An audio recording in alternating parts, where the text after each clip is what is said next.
Muy buenos días, Nakamas, y bienvenidos a una nueva review de One Piece. Hoy el capítulo 1122 del manga, capítulo titulado Cuando llegue el momento, el cual comienza como la continuación exacta del final del pasado capítulo, es decir, con las reacciones al mensaje de Vegapunk sobre el One Piece, comenzando con las de los civiles, quienes en su mayoría están cagados por ser un pirata quien controlará el mundo. En cambio, los piratas, incluso aquellos que se encuentran encerrados en Impel Down, como es obvio, celebran lo que Vegapunk acaba de comentar. Y mientras tanto vemos a los marines bastante preocupados también por la situación que se está comenzando a dar en todo el mundo. Dejando a un lado estas tres facciones, por llamarlas de alguna manera, Oda nos mueve también a diferentes lugares del mundo para ver ahora sí a personajes más importantes, a personajes que reconocemos, como es el caso de Koby, quien dirigiéndose a Luffy, aunque no le escuche, le dice que es su deber interponerse en su sueño. Continuando con Buggy, quien vuelve a ganarse el cariño de sus subordinados al decirles que él no será el único que controle el mundo, que todos lo controlarán. Aunque a quien no engaña, como es obvio, es a Crocodile y a Mihawk, quienes a las sombras siguen controlando, por decirlo de alguna manera, a Buggy, terminando por ver a Kurohige, quien accede a que Caribou se presente frente a él para revelarle lo que sabe, aunque añade que le matará si no vale la pena.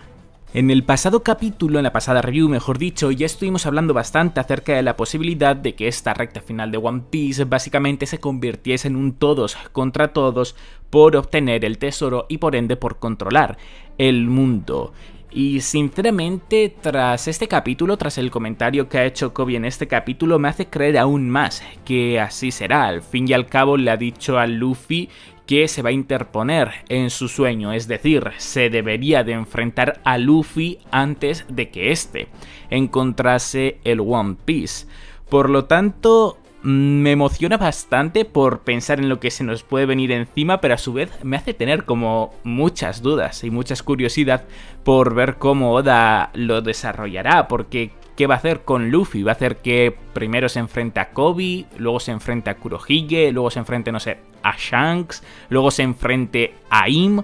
¿O algunos personajes se enfrentarán entre ellos y quizás, por ejemplo, Koby nos acaba enfrentando a Luffy? No sé, yo creo que supongo que Koby, Kurohige e Im sí que son los tres enfrentamientos obligatorios que se acaben dando. Quizás entre estos tres Koby es el más que puede llegar a no darse, pero también tras lo comentado en este capítulo, a mí me resultaría raro que no se llegase a dar. Pero bueno, igualmente se puede crear sin duda alguna interacciones muy potentes y muy interesantes. De esta manera, por cierto, también se justifica que vayamos a ver un Zoro versus Mihawk por ver quién acaba convirtiéndose en el mejor espadachín del mundo. Pero claro, también teniendo esto en cuenta, si se acaba dando así, ¿qué va a pasar con los almirantes? Es decir, ¿los almirantes van a ser enfrentados por los Mugiwaras como se ha estado creyendo hasta ahora? ¿O al haber tantos enemigos contra los que la gente se puede enfrentar, los almirantes se acaban enfrentando a otros personajes que no sean los Mugiwaras? No sé, demasiadas preguntas, pero sin duda alguna muchísima ilusión por ver cómo se seguirá desarrollando. Regresando con el capítulo, vemos como el mensaje de Vegapunk, justo cuando iba a hablar de Joy Boy, vuelve a sufrir de interferencias, momento en el que vemos a Warcry clavar uno de sus colmillos en forma de cuerno en Emmet, destruyéndolo parcialmente, causando esto que los gigantes se preocupen por el gigante de hierro y que el Denden Mushi retransmisor que se encuentra en su interior comienza a dar muchísimas vueltas, a marearse, y ser esta por lo tanto la razón por la cual el mensaje sufre de interferencias. Instante en el que Emmet comienza a disculparse con Joy Boy mientras Luffy se preocupa por el estado de Emmet, admitiendo el robot que en el fondo sabía que Joy Boy no podía seguir vivo, pero que Luffy se le parece tanto que le hace recordar aquel día y lo bien que se sintió, dándose cuenta Luffy finalmente que todo este tiempo la han estado confundiendo con Joy Boy, O al menos se lo pregunta, pero quiero creer que sí que se está dando cuenta claramente de ello, pasando Emmet a volver a disculparse con Joy Boy, esta vez añadiendo que siente no haberle podido convertir en rey, lo que llama mucho la atención de Luffy, para Emmet pasar a preguntarle a Luffy por su nombre, y este contestarle con su clásica respuesta, su nombre completo, Monkey D. Luffy, y que será el hombre que se convertirá en el rey de los piratas. Siendo lo que más le llama la atención a Emmet de esta introducción la D en el nombre de Luffy, comenzando en este mismo instante a desatar una cuerda que tiene en su interior del que comienza a salir Haki del rey, comenzando a reírse a Emmet y agradecer a Luffy por haberle permitido volver a escuchar ese ritmo tan familiar, para terminar por pedirle a Luffy que no muera, y añade que él no permitirá que muera. Y justo cuando los 4 miembros del Gorosei estaban por evitar que el Thousand Sunny y el barco de los piratas gigantes guerreros huyesen, el Haki del rey proveniente de la cuerda termina de salir por completo. Un Haki del rey pero que tan poderoso, que además de desmayar a casi todos los marines y a los que no golpearles fuerte, provoca que los miembros del Gorosei pierdan su transformación y además vuelvan a Marieyoa, a excepción de Saturn, quedándose Mars muy sorprendido por ver de vuelta a sus compañeros y viendo a su vez a Im, del miedo al haber sentido ese haki y recordarle a Joy Boy, comenzar a temblar, a respirar fuerte y a arrodillarse en el suelo, para finalmente ver al Thousand Sunny caer al agua y a todos los Mugiwaras reunirse, alegrándose mutuamente por todos estar bien, aunque nadie entiende por qué los monstruos han desaparecido y cómo es que un robot tenía un haki capaz de hacer desaparecer a la gente. Dudas que se nos comienzan a resolver en el momento en el que Oda pasa a mostrarnos a Saturn encontrándose frente a frente con Emmet en Egghead, mostrándonos a su vez el último pensamiento en vida que recuerda el robot, siendo este un flashback que nos lleva al día en el que Joy Boy le prestó un recurso para cuando llegase el día, explicándole Joy Boy a Emmet en este flashback que ha hecho un nudo de su haki más potente y lo ha encerrado en su cuerpo, lo que emociona a Emmet, añadiendo Joy Boy que Emmet va a seguir vivo mucho más tiempo después de que él muera, así que llegará el día en el que él no pueda ayudarle, lo que pone triste a Emmet. Añadiendo una vez más Joy Boy que cuando ese día llegue, cuando su vida esté en peligro o la de otro a quien quiera proteger, será cuando deba deshacer el nudo de la cuerda, lo que esta vez ilusiona a Emmet. La verdad es que es muy adorable cómo Emmet reacciona de manera muy radical y muy distinta a cada una de las cosas que Joy Boy le comenta. Así es, dice Joy Boy, como le salvará desde el pasado, tal y como ha hecho siempre, mostrándonos que la relación entre estos dos personajes había sido muy continua y mayormente de Joy Boy salvarle la vida a Emmet de situaciones complicadas en las que el robot entraría, respondiéndole Emmet que le hace muy feliz y lo agradece. Además, de esta manera será como que siempre estará con él incluso después de que muera. Respondiéndole de vuelta a Joy Boy con intención de relajar un poquito la conversación, que su muerte ocurrirá muy lejos en el futuro, tomándole la palabra Emmet. Y con Emmet comentando mientras Oda nos devuelve al presente que cuando eso ocurra espera no sentirse muy solo, es como termina este breve flashback en el que finalmente vemos la silueta de Joy Boy y se nos confirma que Joy Boy también poseía un sombrero de paja, y es como termina este capítulo. Sinceramente no debería de sorprenderme porque no es la primera vez que ocurre en los más de 1100 capítulos que llevamos de manga, de hecho ha ocurrido en varias ocasiones, pero igualmente tengo que decir que me ha sorprendido que Oda haya logrado emocionarme con la muerte de Emmet, si es que ha muerto, que creo yo que sí, es decir, tiene pinta de que sí que ha muerto. Y digo que me ha sorprendido porque al fin y al cabo es, para empezar, un robot, para seguir un personaje que apenas hemos visto interactuar con los Mugiwaras o con apenas ningún personaje, que apenas le hemos visto hacer cosas, aunque sí que es cierto que justo lo que le hemos visto hacer en este capítulo es una de las cosas más épicas que hemos visto jamás en One Piece. Pero es que esas dos últimas páginas, ese flashback con Joy Boy, esa conversación que ha tenido con Joy Boy, a mí me ha llegado al alma, comenzando por el hecho de que parece que Emmet sí que actúa como un niño. Ya se decía que podía ser el caso por cómo se comunicaba en japonés, pero tras verle reaccionar de manera como muy extrema a cada cosa que Joy Boy decía, la verdad es que me ha recordado mucho a la actitud de un niño. Y si a esto le sumamos lo jodido que ha tenido que ser para él lo que le dijo Joy Boy, que cuando muriese él todavía seguiría vivo por mucho tiempo, y luego también le sumamos el comentario que hace a Emmet, que espera que cuando eso ocurra no se sienta muy solo, y nosotros saber que ha pasado mucho tiempo estando solo,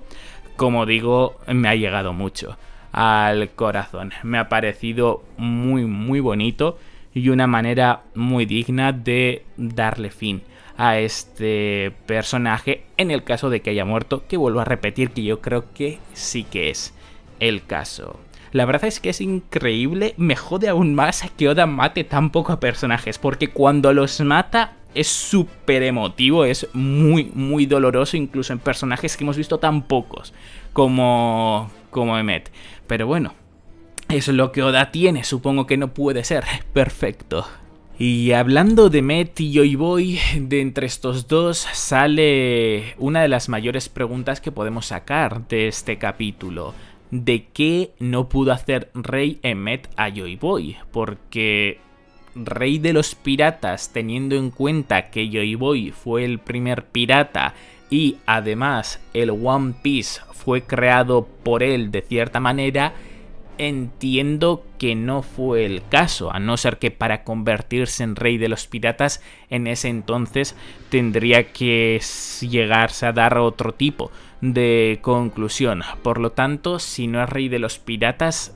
¿de qué no pudo hacer Rey Emmet a Joy Boy? ¿Rey del mundo? Que al fin y al cabo parece que es por lo que luchaban el Gran Reino contra la alianza de 20 reinos. Rey quizás del Gran Reino, porque puede ser que incluso dentro del Gran Reino hubiese discusiones, una especie de guerra civil y diferentes candidatos a convertirse en rey, u otro tipo de rey que ahora mismo sinceramente no caigo en qué podría ser. Supongo que las posibilidades serían esas, pero lo que está claro es que como Oda lo ha dejado caer es porque es algo relevante que ocurrió, o mejor dicho, que no ocurrió durante el siglo vacío. Por cierto, que a Emmet lo que más le ha llamado la atención de la presentación de Luffy es que tenga una D en su nombre, hace que aumenten aún más las posibilidades de que en el nombre de verdad de Joy Boy también hubiese una D, o de que en el Gran Reino todos tuviesen una D. No es muy sorprendente, la verdad, creo que es algo que la mayoría imaginamos, pero es un argumento más para creer en ello.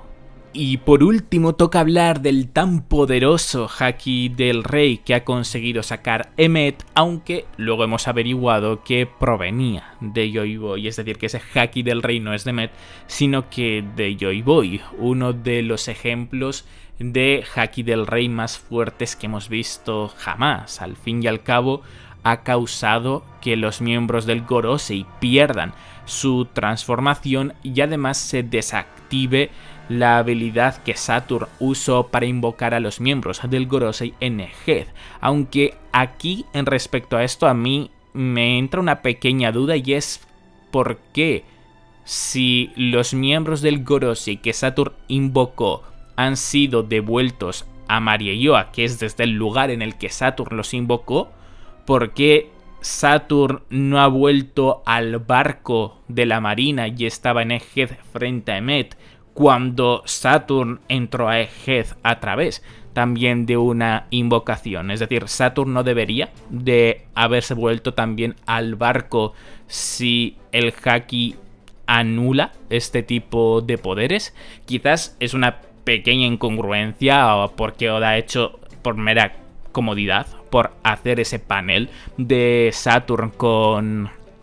Emmet frente a frente y que fuese lo que diese inicio al flashback de Saturn para dar fin a este capítulo, o puede ser que sí que haya una razón detrás que se me esté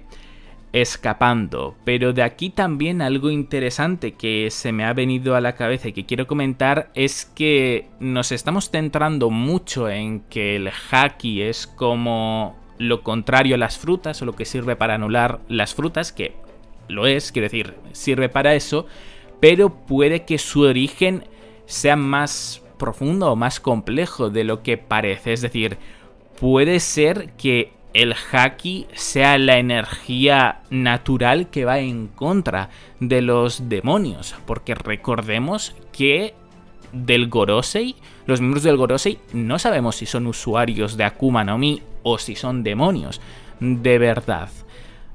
Al fin y al cabo se nos presentó los poderes que ellos tenían, pero no se nos dijo cuáles eran los nombres de su Akuma no Mi. Por lo tanto, tampoco sería muy loco creer que los miembros del Gorosei y puede que muchas personas dentro del gobierno mundial originalmente sean demonios. Pero bueno, esto es hablar sobre hablar demasiado, así que simplemente quiero dejar caer esta posibilidad por si en algún momento nos explican el origen del Haki y el origen de las Akuma no Mi, pero ya está, no quiero profundizar mucho más. De lo que también quiero hablar, por cierto, en relación a este Haki del Rey, es el hecho de que Mars parece que no lo ha sentido, porque Mars ya estaba sentado en Marieyoa y se ha quedado un poquito sorprendido con el regreso de sus compañeros al castillo, a Pangea, pero en cambio, que se encuentra a unas habitaciones de Mars, sí que ha sentido el Haki de Joy Boy. Por lo tanto, entiendo que esto hace ver la enorme diferencia de poder que también hay entre los miembros del Gorosei e Im, porque Mars no ha sido capaz de detectar algo que Im sí, e Im lo ha detectado estando muy, pero que muy lejos del lugar en el que se ha dado el Haki del Rey. Aunque esto hable muy bien de Im, también habla, entre comillas, muy mal que le haya metido mucho miedo al cuerpo. Es decir, muestra por una parte lo increíblemente poderoso que es, pero por otra parte muestra lo vulnerable que es, y también nos da a entender que Luffy va a poder vencerle eventualmente, aunque para eso probablemente necesite alcanzar un Haki del Rey tan potente como el de Joy Boy, que aquí también toca pasar a preguntarse cómo lo logrará, a través de entrenamiento puro o quizás con la reunión de Shanks. Shanks le eche una mano a Luffy para poder llegar a alcanzar a tener un Haki del Rey tan poderoso. No sé, muchas preguntas, la verdad, que salen a raíz de este tan increíble Haki del Rey, y que, como suele ser habitual con todas las cosas que han acabado ocurriendo en Egghead, me hace tener muchísimas ganas por seguir avanzando con la historia e ir averiguando poco a poco todos los secretos que hay detrás. Pues hasta aquí quedó el vídeo, Nakamas. Como siempre, agradecería muchísimo que le deis un buen me gusta, que apoyéis a tope el vídeo si os ha gustado. Recordad que en la descripción tenéis tanto mi Twitter, en el que os informo al instante cuando son los capítulos del manga en español y en inglés de manera oficial, como los twitters y los devianas de quienes colorean las imágenes del manga para que vosotros también podáis tenerlas. Y ya por último, agradecer muchísimo que os suscribáis para muchos más vídeos de One Piece. ¡Hasta la próxima!